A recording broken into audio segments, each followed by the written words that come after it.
It was in 1987 when I was 12 years old. This is when my village in South Sudan was attacked. It was attacked in the middle of night. My mother was calling outside saying, meet Bakbay. That's a Dinka statement, children, get out. As we got out, I saw somebody running across my home compound. I thought it was my father. I ran after that man in that middle of night. He dodged into the grass. Later I came around and grabbed my right arm and pulled me into the grass. The long line of troops were coming, shooting, burning down our houses, looting our cows, raping women, abducting young girls to be taken to Northern Sudan to become their concubine. It was a total destruction that night. The guy that I thought was my father turned out to be my neighbor. That's when I was separated from the rest of my family. In the following morning, I was with him. We were going toward east from my village to the next country, which was, of course, Ethiopia. It took us about 3 months to get there on barefoot, wearing nothing, eat nothing. We only live on wild fruits like a bird, chewing grass like a cow. We went for many days, along the way being attacked by wild animal. We ran into some of the lost boys. We started out 2 of us, later we were 5. Almost in the middle there we were 19. By the end we were 27 lost boys. At night, very cold, I only prayed to the Lord, God, please make the night go away because the night is real very cold. In the morning, in the daytime is good. To find water, we could listen to the sound of frog making noise. We know that there will be water there. Along the way, some of the boys died because of starvation and of course of thirst as well. I still remember between a place called Pibor and Pochala, we had no water. We went for almost 2 days with no water. It was desperation. People are crying. They don't want to go. You are on your own. We did things like to try to save each other by having one urinate and then somebody else drink it. That did not even work out either. By the time we find good water, only 4 of us survived. We lost 27 boys. Before we get into Ethiopia, only 4 of us walking, we heard that the local people, Anuak, killed an elephant. I went there, they gave me kind of a meat like this, round. Came and cooked it with no knife. We cook it and wait. When it could not really cook, and so we got it out. I was stronger than those 3, so I had them trying to bite it. They could not do it, so I did it. I bite and take it from my mouth, give it to that person. I did that, and then once they eat, then I add mine. In the United States, when somebody drink from a cup, you say, who drank from this cup? But we shared things from our own mouths to help each other. Later, we came to this place called the refugee camp, which we call our home. We were put in a group of 50 as a family. We lost families, we made our own families. I was 12 years old, but I was taller than the other boys. I was picked to become a leader of one group. Later, they add some boys into my group. My group became 1,200 boys. Their age were from age 5 to age 15. These boys are crying every day. They want to drink milk, they want to eat food, they want to see their mothers. There is nothing I and other boys could do. We only lied to them that today is bad, tomorrow will be better. The United Nations, the World Food Program, all the other agencies came, they heard about us, they start bringing some more food. Diseases such as cholera, typhoid, whooping cough, measles, chickenpox were killing boys every day. I remember in my own group about two or three boys dying every day. So we can take the bodies of brothers and sisters so we can give them some sort of dignity by burying them there. If we come back following morning, we could find the bodies of those we buried the previous day eaten by wild animal. That was a very graphic part of our life story. We didn't give up.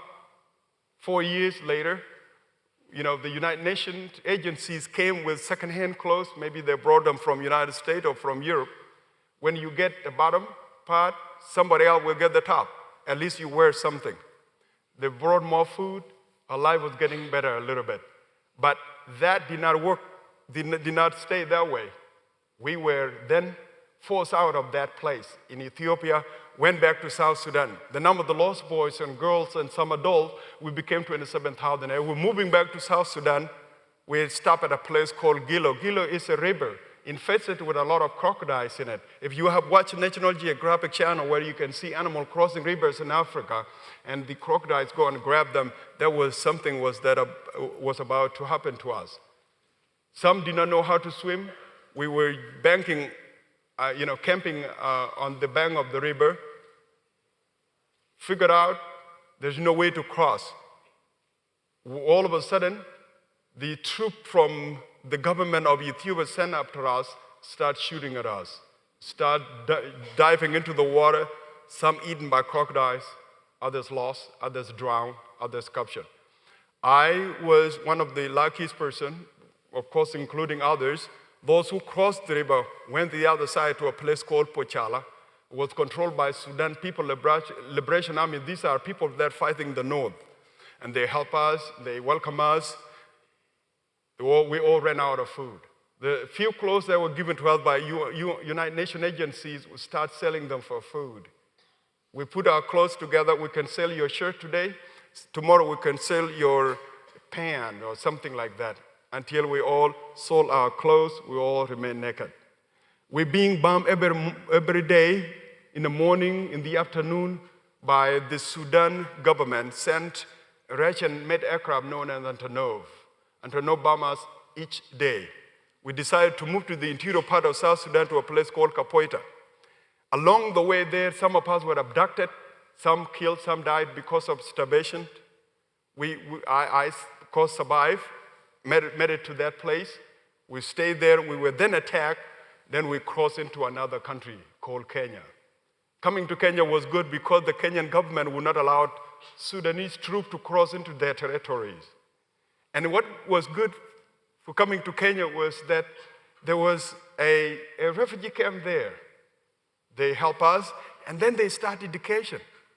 This is where I start to learn A, B, C, D, 1, 2, 3 at the age of 17. Our classes were under trees, sitting on the dirt, using my finger as a pencil. It was good. We were learning. Because education is something we thought education is my mother and my father. So we kept learning until 1999. When I was in my 11th grade, we were told that the Americans are here. My first time to see an American. And the way they look at that time, the tall guys with the long noses, when they speak as if they're speaking through their noses. And what they were telling us is that they would take us to the United States. Well, in the year 2000, and they came back, and we will take you. They start doing paperwork. They start taking some of the lost boys to Nairobi. Nairobi is the capital city of Kenya. Now we say, that is true, we're going to go to America. And now, topic about America is everywhere. People think they know America. Others were saying, if you go to America, it's okay to be lazy in America. Because if you are lazy in America, the American people will tie something called green card around your neck. And you just show up at any restaurant, and you just eat for free, I say, that is the country I want to go. While others were saying, if you go to America, America have this very good technology. If you go to any restaurant in America, you don't need somebody to serve you. There is some big table there. On the top of those tables, there are some buttons on the top. There's chicken button, there's a beef button. So if you want to eat chicken, you just push chicken button, and chicken coming rolling from nowhere, I said, that is a country I want to go. While others were saying, John, be very careful when you go to America, the American girls are crazy. And Daniel explained and said, how crazy they are. Every girl in America, they carry small bags. And he said, do you know what is in those bags? I said, no. He said, they have guns in it. So if you mess up with American girls, they will shoot you. I say, this is a country you have this chicken button and women are killing people. What am I going to do, While my name came out on the board, say, John Dau, you're going to Syracuse, New York. I was so happy. I'd say, you know what? I'm going to go to America, but it's because of girls. I'll stay away from American girls, I was flown to JFK and then to Syracuse. There were people, about 14 people from our church waiting for us outside.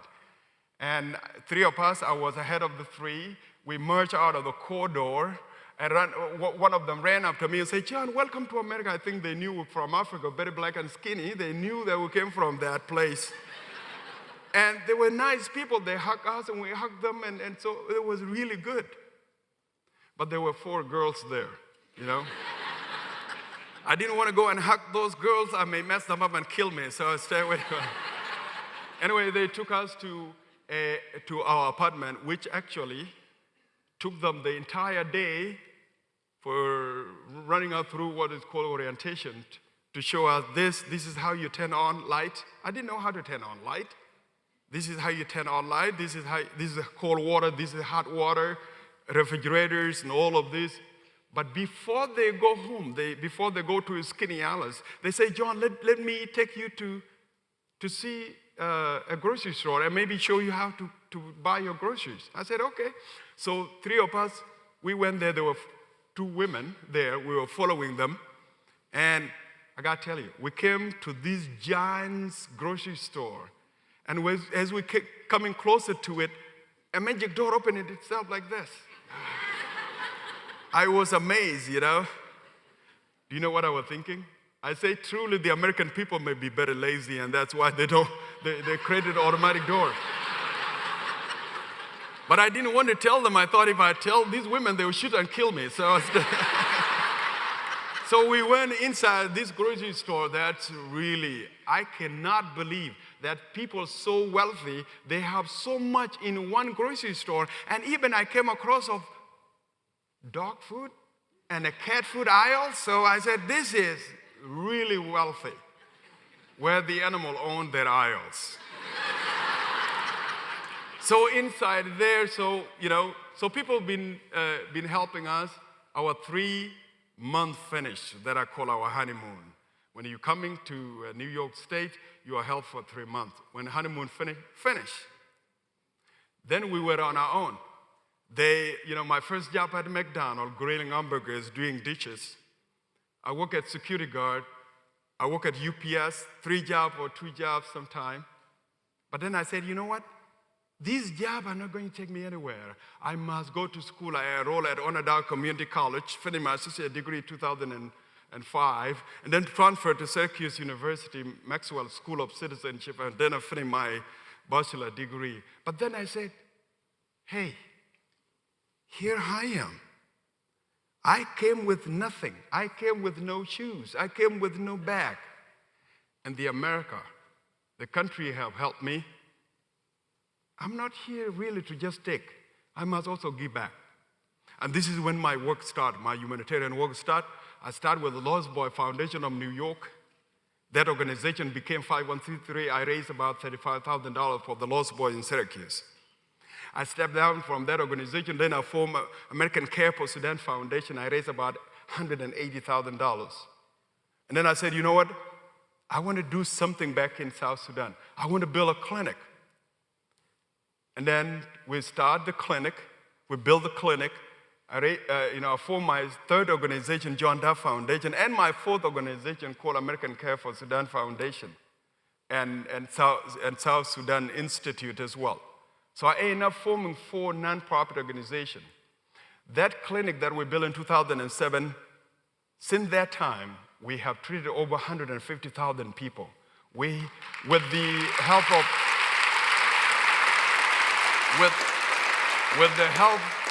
help of these great Americans, I mobilized doctors from Utah, from Montana, from Syracuse, New York.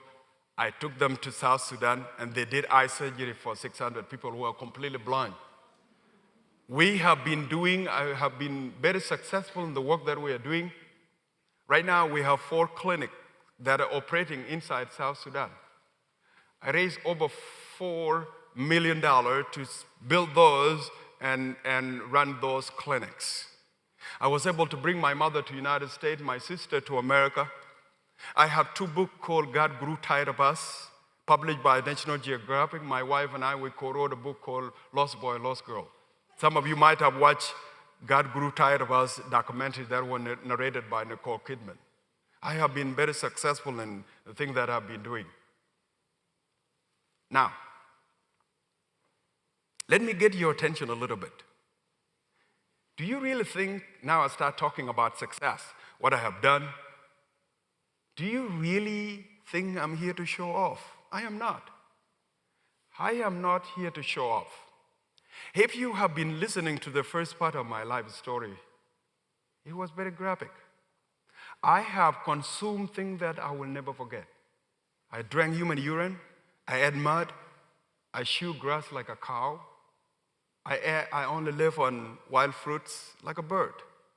I never knew that I was going to survive. I have buried so many boys at that young age. You know, I have done things that really, the reason I survived was not because I was so smart. The reason is because of Almighty God. God have helped me. The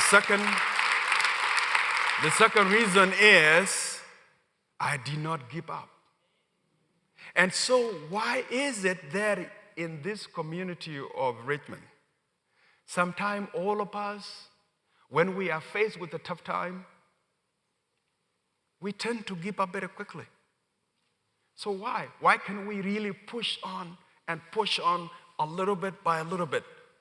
Look at me, in suit, and most of the time, there was nothing that I was wearing in my life. When I came to the United States, I never owned belt. I never owned things. I came with an empty hand, with nothing. So why is it sometimes when we are faced with a tough time, we tend to give up very quickly? Here's what I have will share with you. You know, I say to myself, success and struggle, it's a package. You can never want to be successful and you don't want to struggle. Please, sometimes people say, well, I was abused when I was young. I never had any parental care when I was young. And that actually made us to go back to our life, and actually that prevent us from being successful. Leave behind what happened to you in your life and move forward. Don't let it hold you back. Please, when you become successful in your life, give back to your community. And the community of Richmond is your community. God bless you. Thank you very much.